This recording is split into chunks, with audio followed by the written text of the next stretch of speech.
Hallelujah. യേശുവേ നന്ദി, യേശുവേ ആരാധന.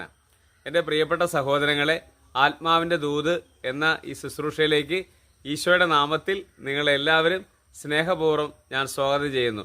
ഹല്ലേലൂയ. ഒരു ദുരിതം വരുമ്പോൾ, ഒരു വേദന വരുമ്പോൾ നമ്മൾ കർത്താവിൻ്റെ സന്നദ്ധയിൽ പ്രാർത്ഥിക്കണം. ഇന്ന് നമ്മൾ ഒരു സ്വർഗസ്നാ പിതാവിൻ്റെ പ്രാർത്ഥന ചൊല്ലി കാഴ്ചവെക്കുന്നത് ഈ ദിവസങ്ങളിൽ ഫേസ്ബുക്കിലൂടെ അനേകം പേര് പ്രാർത്ഥന എന്നോട് ചോദിച്ചിട്ടുണ്ട്. അവരെ പ്രതി ഞാൻ ഈശോയ്ക്ക് നന്ദി പറയണം. അവർക്ക് വേണ്ടി പ്രാർത്ഥിക്കാൻ ദൈവം ഈ പാപിയായി എന്നെ ഉപയോഗിക്കുന്നതിനെ ഓർത്ത് ഞാൻ ഈശോയ്ക്ക് നന്ദി പറയുന്നു.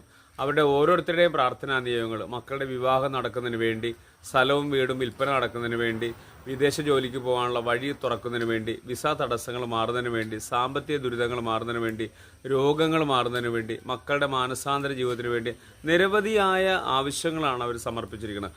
അതെല്ലാം ഈശോയുടെ സന്നദ്ധിയിലേക്ക് നമുക്ക് സമർപ്പിച്ച് പരിശുദ്ധ അമ്മയോട് ചേർന്ന്, വിശുദ്ധ ഔസേപ്പിതാവിനോട് ചേർന്ന് നമുക്ക് പ്രാർത്ഥിക്കാം.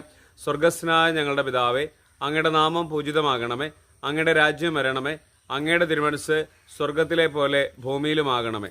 അന്നന്ന് വേണ്ടുന്ന ആഹാരം ഇന്ന് ഞങ്ങൾക്ക് തരണമേ. ഞങ്ങളോട് തെറ്റ് ചെയ്യുന്നവരോട് ഞങ്ങൾ ക്ഷമിക്കുന്ന പോലെ ഞങ്ങളുടെ തെറ്റുകൾ ഞങ്ങളോട് ക്ഷമിക്കണമേ. ഞങ്ങളെ പ്രലോഭനങ്ങൾ ഉൾപ്പെടുത്തരുതേ, തിന്മയെന്ന് ഞങ്ങളെ രക്ഷിച്ചു കൊള്ളണമേ. ഹല്ലേലൂയ. യേശുവേ നന്ദി, യേശുവേ ആരാധന. ഇന്ന് നമ്മൾ ധ്യാനിക്കുന്ന വചനഭാഗം സങ്കീർത്തന പുസ്തകം 50-ാം അധ്യായം, അതിൻ്റെ 15-ാമത്തെ തിരുവചനം. അനർത്ഥകാലത്ത് നിങ്ങൾ എന്നെ വിളിച്ചപേക്ഷിക്കുക, ഞാൻ നിങ്ങളെ മോചിപ്പിക്കുകയും നിങ്ങൾ എന്നെ മഹത്വപ്പെടുത്തുകയും ചെയ്യും. ഹല്ലേലൂയ. വചനം പറയാണ്, അനർത്ഥകാലത്ത് നീ എന്നെ വിളിച്ചപേക്ഷിക്കുക, ഞാൻ നിന്നെ മോചിപ്പിക്കുകയും നീ എന്നെ മഹത്വപ്പെടുത്തുകയും ചെയ്യും. അപ്പോൾ ഒരു ദുരിതം വരുമ്പോൾ, ഒരു വേദന വരുമ്പോൾ നമ്മുടെ കർത്താവിൻ്റെ സന്നിധിയിലേക്ക് നമ്മൾ ചെല്ലണം.